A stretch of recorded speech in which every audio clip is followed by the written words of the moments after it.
মালদা পশ্চিমবঙ্গের গঙ্গাপাড়ের অন্যতম জেলা। এই জেলার রাজনীতিতে বারে বারে পরিলক্ষিত হয়েছে উত্থান পতন। একদা কংগ্রেসের অভেদ্য দুর্গ ছিল মালদা জেলা। তবে রাজ্যে পালাবদলের পর এখানে শক্তি বৃদ্ধি করার চেষ্টা করে তৃণমূল, কিন্তু বিগত বেশ কিছু বছরে বিজেপিও শক্তি বৃদ্ধি করেছে এই জেলায়। লোকসভা নির্বাচনে অন্যতম আলোচ্য কেন্দ্র মালদা।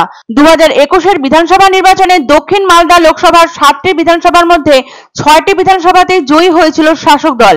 ব্যতিক্রম ছিল একমাত্র ইংরেজবাজার। তৃণমূল প্রার্থীদের দুহাত ভরে আশীর্বাদ করেছিল দক্ষিণ মালদার 65% সংখ্যালঘু সম্প্রদায়ের মানুষেরা। কিন্তু সবকিছুই অন্যরকম ভাবে ধরা দিল 2024-এর লোকসভায়। মালদা দক্ষিণ এবার মজল সংখ্যালঘু ম্যাজিকে। সংখ্যালঘু ভোটে প্রথম পছন্দ কংগ্রেস, দ্বিতীয় বিজেপি এবং তৃতীয় তৃণমূল। 2021-এর বিধানসভা নির্বাচনে মমতা বন্দ্যোপাধ্যায়ের নেতৃত্বে তৃণমূল রাজ্যের 47.94% ভোট পেয়েছিল। 3 বছরের ব্যবধানে এবারের লোকসভা নির্বাচনে 45.76% ভোট গিয়েছে তৃণমূলের ঝুড়িতে। উল্লেখ্য, মালদা দক্ষিণ লোকসভা কেন্দ্রের অধীনে রয়েছে 7টি বিধানসভা কেন্দ্র। তার মধ্যে 5টি বিধানসভা কেন্দ্র মালদা জেলার অন্তর্গত, আর 2টি বিধানসভা কেন্দ্র মুর্শিদাবাদ জেলার অন্তর্গত।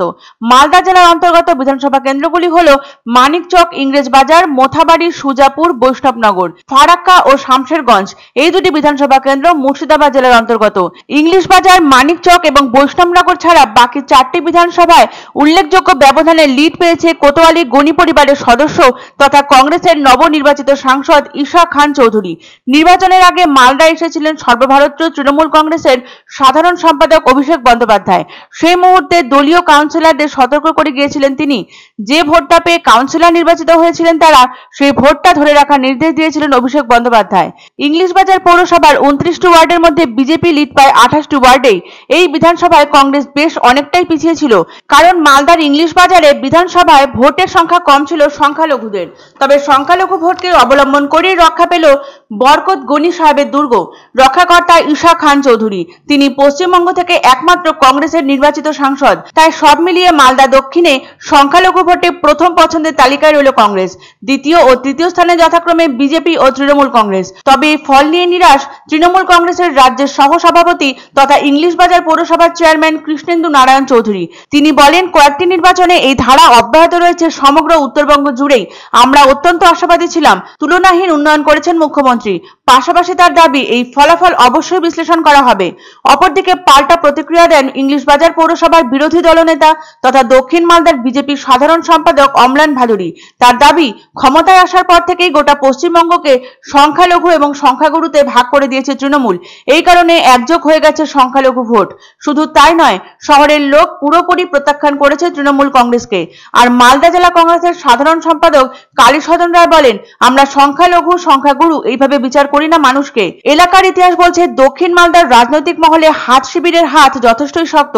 2019 সালেও সেখানে জয় ছিনিয়ে নিয়েছিলেন কংগ্রেস প্রার্থী আবু হাসিম খান চৌধুরী।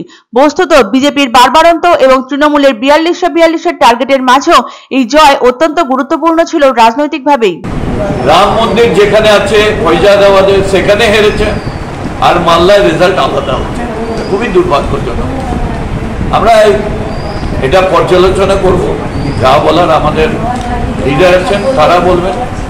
যারা নেতৃত্ব আছে জেলা লেভেলে, লোকাল লেভেলে, তাদের উপরে সংখ্যালঘুরা ভরসা করতে পারছে না। তাদের সংখ্যালঘুদের বিশ্বাসযোগ্যতা তারা নিয়ে আসতে পারছে না তৃণমূলের নেতৃত্ব। তার ফলে কি হয়েছে, সংখ্যালঘু ভোটটা তৃণমূলের দিকে না এসে ব্যতিক্রমী ভাবে এখানে কংগ্রেসের দিকে গেছে। আমরা সংখ্যালঘু সংখ্যাগুরু এইভাবে মানুষকে বিচার করি না। আমরা মানুষকে বিচার করি সামাজিক প্রেক্ষাপটে, অর্থনৈতিক প্রেক্ষাপটে, পিছিয়ে শিক্ষা বা অর্থনীতি থেকে পিছিয়ে থাকার প্রেক্ষাপটে।